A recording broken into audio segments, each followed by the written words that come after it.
দল হিসেবে আমাদের অনেক সমালোচনা আলোচনা ইত্যাদি ইত্যাদি আছে, কিন্তু যখন ওই শেখ হাসিনার প্রশ্নটাতে আসে, এই মুহূর্তে having seen the 5th of August and thereafter, আজ পর্যন্ত যা হলো বাংলাদেশে, মানুষের মধ্যে এখন একটা ভয়াবহ পরিমাণ, আমি বলবো যে একটা হাহুতাশ সৃষ্টি হয়েছে। কি করলাম?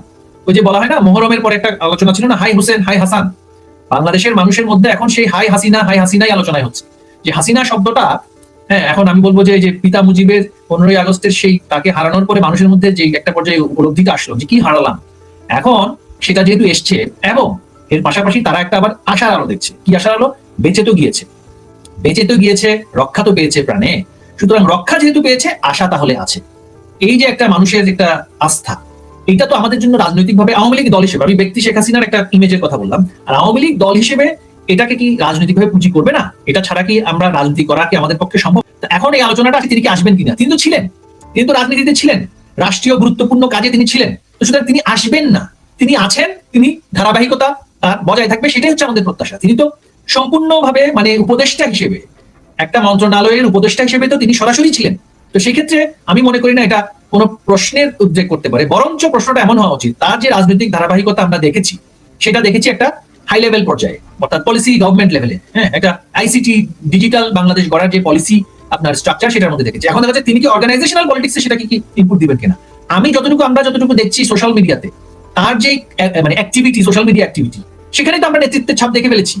তিনি যে ইন্টারেস্টেড, তিনি যে he wants to lead the party, it is absolutely clear. আপনি সোশ্যাল মিডিয়া পেজ ফলো করলেই দেখবেন যে আওয়ামী লীগের যে কোনো বিষয়ে তিনি সরব, আওয়ামী লীগের পক্ষে তিনি কূটনীতি করছেন, তিনি আলোচনা করছেন, কিন্তু ব্যাপকভাবে সরব। তো সুতরাং এত সরব সজীব ভবিষ্যতের মুজিব যে হবে না, সেটা তো চিন্তা করা আমাদের কোনোভাবেই মানে উদ্রেক হয় না।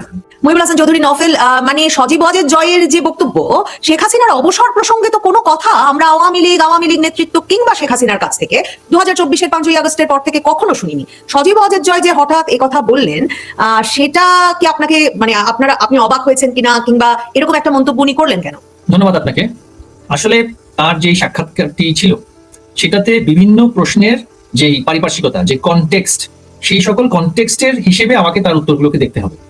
একটা আলোচনা এসেছে যে মানে বাংলাদেশ আওয়ামী লীগের সভাপতি হিসেবে তার যেই বর্তমান দায়িত্ব, সেই দায়িত্বটা মানে সেটা কিভাবে দলীয় দৃষ্টিকোণ থেকে সেটা যেই চলমানতা, হ্যাঁ, সেটা কন্টিনিউয়েশনের বিষয়ে যে প্রশ্নটা আসলো, সেই প্রেক্ষিতে আসলে সজীব ওয়াজেদ জয় তার সন্তান হিসেবে যে কথাটা বলেছেন, এই ধরনের আলোচনা আমাদের নেত্রী বঙ্গবন্ধুর কন্যা নানান সময় তিনি নিজেই অবতারণা করেছিলেন, যে তিনি দীর্ঘদিন ধরে বাংলাদেশ আওয়ামী লীগের সভাপতি হিসেবে আছেন, দেশের দায়িত্বে আছেন, এবং সেই কনটেক্সটে তিনি নিজেই বলতেন যে মানে নতুন নেতৃত্বকে আসতে হবে, অন্যদেরকেও দায়িত্ব নিতে হবে, এবং তার যেই অবস্থানটা সেটা নিয়ে তিনি প্রায়শই দলীয় ফোরামে আলোচনাটা করতেন। বিষয়টা আসছে সেভাবেই, এবং তার যে উত্তরটা ছিল, সেই উত্তরটাতে কিন্তু সেই কনটেক্সটটাকে আলোচনা নিয়ে আসতে হবে, যে আওয়ামী লীগের যে ধারাবাহিকতা, নেতৃত্বের যে ধারাবাহিকতা, সেটা সাংগঠনিক প্রক্রিয়ার মাধ্যমে সেটা চলমান থাকবে, সেটা থাকবে। ব্যক্তি হিসেবে বঙ্গবন্ধুর কন্যা জননেত্রী শেখ হাসিনা, তার যেই একটা পর্যায়ে গিয়ে তার যে বয়স বা তার যে কর্মক্ষমতা, সেটার কনটেক্সটটা সেটা দল থেকে সেটা বিবেচনা করতে হবে, এবং তিনি সিদ্ধান্ত নিলে সেখানে তিনি কিভাবে কাজ করবেন বা কিভাবে সংযুক্ত থাকবেন, দিক নির্দেশনা দিবেন, সেটা তার দৃষ্টিকোণ থেকে সেটা দেখা হবে। একেবারে যে এটা দলীয় সিদ্ধান্ত, হ্যাঁ, তা কিন্তু নয়। আরেকটা বিষয় হচ্ছে, আপনাকে আমি একটা জিনিস বলবো, যে একটা রাজনৈতিক দল যখন রাজনীতি করে, সে প্রথমেতে তার একটা আদর্শিক অবস্থান থাকে, আর দ্বিতীয় বিষয়টা যেটা থাকে যে তার পলিটিক্যাল ব্র্যান্ডিংটা কিসের মাধ্যমে হয়, পলিটিক্যাল ব্র্যান্ডিংটা, পলিটিক্যাল অ্যাসেটটা কি। হ্যাঁ, পলিটিক্যাল অ্যাসেটটা হচ্ছে বাংলাদেশ আওয়ামী লীগের জন্য এই মুহূর্তে মুক্তিযুদ্ধের সপক্ষে শক্তি, সেটা একটা আদর্শিক অবস্থান, সরকারে ছিল সেটা একটা নীতির অবস্থান, পলিসি মানে অবস্থান। আর ব্র্যান্ডিং এর ক্ষেত্রে যদি বলি, সেটা হচ্ছে ওই শেখ হাসিনার ব্র্যান্ডিং, সেটাই হচ্ছে আমাদের কিন্তু একটা পলিটিক্যাল অ্যাসেট। হ্যাঁ, পলিটিক্যাল অ্যাসেটটা এতটাই গুরুত্বপূর্ণ যে বঙ্গবন্ধুর কন্যা জননেত্রী শেখ হাসিনাকে মানে চিন্তা করাটাও তাকে ব্যতীত, আওয়ামী লীগের তৃণমূল থেকে শুরু করে একেবারে সর্বোচ্চ সারির নেতৃবৃন্দ তিনি বাদে, তাকে বাদ দিয়ে এত বড় রাজনৈতিক যে অ্যাসেট আমাদের, হ্যাঁ, সেটাকে বাদ দিয়ে কেউ কিছু করবার কথাটাও এখনো ভাবতে পারছে না। কারণটা হচ্ছে শেখ হাসিনা, তিনি যে একজন শুধু ব্যক্তি, কারো কন্যা, সেটা চাইতে ব্যক্তি হিসেবে তার যে প্রাতিষ্ঠানিক পরিচয় আন্তর্জাতিকভাবে এবং দেশের প্রান্তিক জনগোষ্ঠীর মধ্যে, আমার তো আলটিমেটলি কিন্তু ভোটের পলিটিক্স করতে হয়, তাই না? ভোটের সমর্থনের বিষয়টা দেখতে হয়, আমার দলের নেতৃত্বে কে আছে সেটা দেখতে হবে। সাধারণ মানুষ, গ্রামের সেই চাষি, ট্রাকের সেই ড্রাইভার, রিক্সার যে ভ্যান চালক, স্কুলের যে শিক্ষক, মাদ্রাসার যে মৌলবী, বা মানে প্রান্তিক জনগোষ্ঠীর যেটা আমাদের যদি বলি একেবারে মানুষের যেটা অনুভূতি, সেই অনুভূতির একটা বিশাল অংশ জুড়ে হচ্ছে শেখ হাসিনা। তো এত বড় রাজনৈতিক পুঁজি, এত বড় রাজনৈতিক ব্র্যান্ড, এটা আমি যদি একেবারে মানে অবজেক্টিভলি বলি, আওয়ামী লীগের পক্ষে দল হিসেবে, আওয়ামী লীগ কেন, বিএনপির পক্ষেও দল হিসেবে ওই যে খালেদা জিয়াকে দেখবেন যে একেবারে তার জানাজার দিন পর্যন্ত এবং এখন পর্যন্ত কিন্তু বেগম খালেদা জিয়ার যেই মানে অবস্থান সাধারণ মানুষের মধ্যে বলি বা কর্মী সমর্থকদের মধ্যে, সেটাকে কিন্তু এখনো পুঁজি করা হচ্ছে, এখনো কিন্তু সেটাই কিন্তু পলিটিক্যাল ক্যাপিটাল। আর আওয়ামী লীগের হচ্ছে একজন জীবিত সভানেত্রী, কর্মক্ষম, শারীরিক এবং মানসিকভাবে সুস্থ। হ্যাঁ, সুতরাং এই সুস্থতা থাকা অবস্থায়, এই কর্মক্ষমতা থাকা অবস্থায় যতদিন সেই অবস্থান তার থাকবে, আওয়ামী লীগের তো এটা দ্বিতীয় কোনো চিন্তা 1% জন্য কারো মাথায় সেটা আসবে না। এটা আশাটা হচ্ছে মানে একমাত্র উন্মাদ হলে সেই ধরনের মানে আমাদের দলের ভেতরে এই ধরনের আলোচনাটা করতে পারেন আপনি। যে কিন্তু এখানে সজীব ওয়াজেদ জয় যে কথাটা বলেছেন সেটা কনটেক্সটটা কিন্তু আপনাকে ভাবতে হবে, যে তিনি কিন্তু সেই কথাটা বলেননি। তিনি কিন্তু বলেননি যে আমাদের নেত্রী শেখ হাসিনা চলে যাচ্ছেন। তিনি যে কনটেক্সটে বলেছেন সেই কনটেক্সটটা হচ্ছে যে দল তো তার ধারাবাহিকতা বজায় রাখবে, তার অবর্তমানেও নেতৃত্বের ধারাবাহিকতা বজিয়ে রাখবে, এবং সেই ধারাবাহিকতার মধ্যে দলীয় সাংগঠনিক কার্যক্রমের মধ্যে সিদ্ধান্ত হবে, সেই হিসেবে বলছেন যে একটা পর্যায়ে গিয়ে হয়তো বা তিনি সেই সিদ্ধান্ত, এখন তিনি নিলে কি দল মানবেন কিনা, বঙ্গবন্ধু কন্যা শেখ হাসিনা যদি সিদ্ধান্ত নেয় এই বিষয়ে, তিনি তো বারবার অনেকবার বলেছেন আমার দলের কোনো কর্মীকে আপনি বের করতে পারবেন যে এটা মেনে নেবে, কেউই তো এটা মেনে নেবে না। বিষয়টা হচ্ছে সেটাই। ওনাদেরকে পরিবারের মধ্যে কোনো আলাপ চলছে কিনা? কারণ আপনারা সম্প্রতিও দিল্লিতে যে সংবাদ সম্মেলন করলেন, সেখানেও যখন সাংবাদিকেরা আপনাদের জিজ্ঞেস করেছিলেন, এটা অনেক ভারতীয় সংবাদ মাধ্যমে শিরোনামও হলো যে আপনারা খুবই সমস্যারে বললেন যে আপনারা শিগগিরই বাংলাদেশে ফিরবেন এবং শেখ হাসিনার নেতৃত্বেই ফিরবেন। এমন অবস্থায় সজীব ওয়াজেদ জয়ের ওই সাক্ষাৎকারটাতে একটা তারপরেই যখন সাংবাদিক প্রশ্ন করলেন যে তার মানে বাংলাদেশের রাজনীতিতে যখন আওয়ামী লীগ ফিরছেন, শেখ হাসিনার নেতৃত্বে ফিরছেন না, উনি বললেন ইয়া, মানে কারণ উনি বয়স হয়ে গেছেন। তো মানে ওনাদের পরিবারের মধ্যে কোনো আলাপ চলছে? কারণ শেখ হাসিনাকে তো অনেকগুলো সাক্ষাৎকারেই জিজ্ঞেস করা হচ্ছিল যে তিনি নতুন নেতৃত্বের কথা ভাবছেন কিনা। মানে পরিবারের ভেতরে কি এমন আলাপ চলছে যে সজীব ওয়াজেদ জয় হাল ধরতে যাচ্ছেন?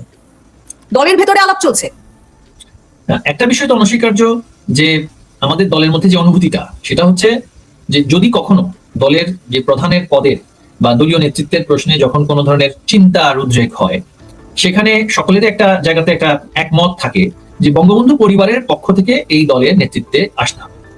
তা না হলে যেটা হয় যে মানে আমাদের যে উপমহাদেশীয় রাজনৈতিক অনুভূতি, সংস্কৃতি, কার্যক্রম, যেটাই আমি বলি না কেন, সেখানে সেটা না থাকলে কিন্তু দলের যে ঐক্য, দলের যে ধারাবাহিকতা, সেটা থাকাটা খুবই কঠিন। এই বাস্তবতাটা কিন্তু আমাদের সকলের কিন্তু সেই উপলব্ধিটা আছে, এবং সেই প্রেক্ষিতে সজীব ওয়াজেদ জয় বঙ্গবন্ধুর দৌহিত্র হিসেবে এই দলের ভবিষ্যৎ মানে নেতৃত্বে যখন আসবেন বা আসার বিষয়ে একেবারে আমি মনে করি সকলের মধ্যে একটা ঐক্যমত আছে।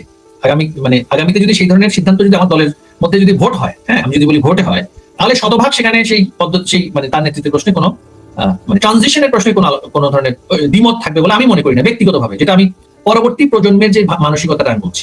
কিন্তু এইটার যে একটা প্রক্রিয়া, সেটা তো এই মুহূর্তে আমরা করতে পারছি না, কারণ আমাকে তো আপনি মানে বাংলাদেশে নিষিদ্ধ করে রাখা হয়েছে। সাংগঠনিক যে কাউন্সিল করার মাধ্যমে এই যে ট্রানজিশন অফ লিডারশিপ বা এটা নিয়ে ভাববার কথা বা এটা নিয়ে আলোচনা, সেটা তো করার আমাদের এই মুহূর্তে তারা করতে দিচ্ছে না, তাই না? তো সুতরাং এই মুহূর্তে এই চিন্তাটাই অবান্তর, এই মুহূর্তে এই চিন্তাটা অবান্তর। তবে হয়তো পরিবারের মধ্যে সেই আলোচনাটা থাকতে পারে যে মানে আমাদের নেত্রী তার বয়স বিবেচনায় যে ভবিষ্যতে কিভাবে আমরা দলের ধারাবাহিকতা, নতুন প্রজন্মের মধ্যে তাদের গ্রহণযোগ্যতা, হ্যাঁ সেই ক্ষেত্রে নতুন নেতৃত্ব সমূহ, সেটা শুধুমাত্র নেত্রীর প্রশ্নে না, আমাদের দলের যারা বয়োজ্যেষ্ঠ নেতৃবৃন্দ আছে সার্বিকভাবে সব দিক থেকে যে তারুণ্যকে একটু প্রাধান্য দেয়া বা তাদের যে যোগ্যতা মানে বা অভিজ্ঞতা, সেটাকে একটু সামনে নিয়ে আসে, এই কাজটা কিন্তু বঙ্গবন্ধু কন্যা করে আসছিলেন। আমাদেরকে খুব কম বয়সে যে দলীয় ভাবে তিনি মানে স্থান দিয়েছেন, এবং ছাত্রলীগ, যুবলীগ, স্বেচ্ছাসেবক লীগের অনেক তরুণদেরকে তিনি দলীয় নেতৃত্বে উঠিয়ে নিয়ে এসেছিলেন। একটা বিষয় হচ্ছে আওয়ামী লীগের আসলে কেন্দ্রীয় নেতৃত্বের যে সংখ্যাটা খুবই কম, মানে 80 সদস্যের একটা 80 থেকে 100 মধ্যে সীমাবদ্ধ। আপনি বিএনপিতে যেটা হয়েছে যে 500 সদস্যের কিন্তু কেন্দ্রীয় কমিটি, সেখানে কিন্তু আপনি বহু লোককে অ্যাকোমোডেট করে নিতে পারছেন। আওয়ামী লীগের বিষয়টা একটু ভিন্ন, আওয়ামী লীগ গণতন্ত্র অনুযায়ী সেখানে খুবই ছোট, কিন্তু অ্যাকোমোডেট করাটা একটু চ্যালেঞ্জিং। এখন যেহেতু পরিস্থিতি ভিন্ন, প্রেক্ষাপট ভিন্ন, এখন কিন্তু সেভাবে করে কিন্তু আমরা যেটা অনেক সময় বলছি যে আমাদের যে মাথাটা মানে দলের যে মানে বলি যে হেডের জায়গাটাতে কিছুটা বাড়ানো, মানে মুখপাত্রের সংখ্যা বাড়ানো, সমন্বয়কের সংখ্যা বাড়ানো, সাংগঠনিক দায়িত্বের সংখ্যাটা, ব্যাপ্তিটা, বিস্তৃতিটা বাড়ানো, এই আলোচনাটা তো আছেই। তো সেদিক থেকে যে একটা আশাটা, তো এই ক্ষেত্রে ধরেন একটা তরুণ নেতৃত্বের একটা কাজ করার জায়গা থাকবে। আবার যারা আমাদের অভিজ্ঞ, প্রাজ্ঞ, বিজ্ঞ, দীর্ঘদিনের পর খাওয়া রাজনীতিবিদ, তাদের যে উপদেষ্টামূলক, সুপারিশমূলক যে বর্তমানেও, সেটাও কিন্তু একটা পলিসি সাজেশন তাদের, তারা তো সরাসরি অর্গানাইজেশনাল ডিটেইলসে সেভাবে করে সম্পৃক্ত হতে পারছে না, সেটা আবার ডেলিগেট করে দেওয়া হয়, সেটাও থাকবে। তবে ওই যে অর্গানাইজিং জায়গাটাতে গিয়ে যদি আমাদের সেখানে একটু গতি আসে, কারণ আমার তো অর্গানাইজিং সেক্রেটারি জেলে কারাগারে আছেন, হ্যাঁ মানে 2 জন, প্রায় আমাদের যেটা খবর 3 জন কারাগারে আছেন, তারপরে হচ্ছেন একজন মানে অনেক দূরে একটা দেশে অ্যাসাইলাম নিয়েছেন বলে আমরা জেনেছি। তারপরে মানে আমাদের সাংগঠনিক সম্পাদকদের ক্ষেত্রে একটা মানে খুব ডিফিকাল্ট একটা সিচুয়েশন আমরা পড়েছি। তো সুতরাং সেই ক্ষেত্রে যে একটা মানে ইয়ে করা, ইনফিউজ করা, নিউ লিডারশিপের কার্যক্রমটা বাড়ানো, সেটা তো আলোচনা থাকবেই, তাই না, পরিস্থিতির কারণে। কারণ আমার যদি পুরো কমিটি যদি শেখ সাংগঠনিকভাবে হাসিনার কাজ তরফ করতে পারত। থেকে কি কখনো শুনেছেন শেখ হাসিনার যত বক্তব্য বেরিয়ে আসে বা আমরা শুনতে পাই, সেখানে সবসময় শুনি শেখ হাসিনা বলছেন তিনি দেশে যাবেন, তিনি দেশে যে অনেক মানে আওয়ামী লীগ নেতাকর্মীদের ওপর যে অবিচার হয়েছে তার বিচার করবেন। আর আপনি ওই যে সকল মানুষের আবেগের কথা বলছিলেন, আমি কাল পরশুই শুনছিলাম যে আওয়ামী লীগের একেবারে দিন আনে দিন খায় এমন একজন কর্মী, তারা তাদের কিশোর পুত্রকে তারা আওয়ামী লীগের সঙ্গে জড়িত বলে মেরে ফেলা হয়েছে। সেই পুত্রহারা বাবা মা বারবার বলছিলেন যে তারা একমাত্র সান্ত্বনা পান যে শেখ হাসিনা অন্তত আছেন, নিরাপদে আছেন এবং শেখ হাসিনা ফিরবেন। কাজেই শেখ হাসিনা সে বিষয়ে মানে মনের জোর এবং মানে যে কথাগুলো আমরা শুনতে পাই, উনিও দলীয় ফোরামে তো সেটাই বলেন, মানে ওনার নেতৃত্বেই তো বাংলাদেশে আওয়ামী লীগের রাজনীতিতে আবার ফেরার কথাই নিশ্চয়ই দলে আলোচনা হয়, নাকি আপনারা অন্য কোনো রকম আলাপও শুরু করেছেন? না, প্রথমত আমি যেহেতু দলীয় কেন্দ্রীয় সিদ্ধান্ত গ্রহণ যে মানে পলিসি লেভেলে আমার সেই কন্ট্রিবিউশন বা পার্টিসিপেশনের সুযোগটা সীমিত, আমি এই কথাটা আপনাকে বলতে পারি যে বাংলাদেশ আওয়ামী লীগের একেবারে প্রান্তিক পর্যায়ের শুধু কর্মী না, সমর্থকও এবং আওয়ামী লীগের বাইরে সাধারণ মানুষের মধ্যে, তৃণমূল মানুষের মধ্যে তাদের যে এই বিশ্বাস এবং আস্থার জায়গাতে তারা তো এখন দেখলো সবাইকে, তাই না? বেগম খালেদা জিয়া একটা সময় যেহেতু তিনি প্রধানমন্ত্রী ছিলেন, তিনি এখন নেই আমাদের মধ্যে, তিনি ইন্তেকাল করেছেন।